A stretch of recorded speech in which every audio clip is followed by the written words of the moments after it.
News, New Zealand's Prime Minister Jacinda Ardern says authorities exhausted every legal avenue available to continue the detention of a radical 32-year-old Sri Lankan before he carried out a terror attack on Friday in Auckland.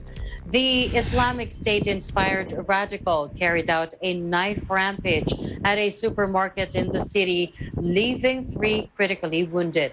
He was shot and killed by the armed police tasked with tailing him. The 32-year-old Sri Lankan was only freed in July and had been under police surveillance since. On Friday, he grabbed a knife off a supermarket shelf in Auckland and attacked 7 people, leaving 3 critically wounded before he was shot and killed by the armed police, again tasked with tailing him.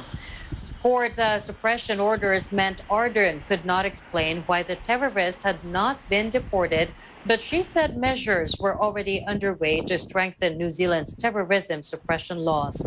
The man, who arrived in New Zealand on a student visa in 2011, came to attention of police in 2016 after expressing sympathy on Facebook for terrorist attacks. He was arrested in 2018 on charges of possessing a knife and objectionable material and was considered to be planning a lone wolf knife attack. While in custody, he was further charged with assaulting guards, but attempts to have him charged under New Zealand's Terrorism Suppression Act were unsuccessful. Although the man was found guilty on some charges, by then he had spent 3 years in prison on remand, and all avenues to continue his detention had been exhausted.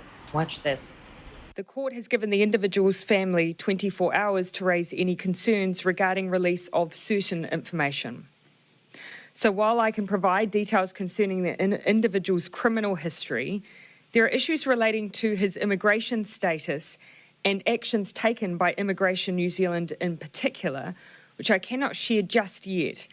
At every turn, every legal avenue that was available was utilised. And when it was no longer possible to legally have this person detained, that is when the police came in with that constant monitoring. You have a highly motivated lone actor like this individual, it is incredibly tough.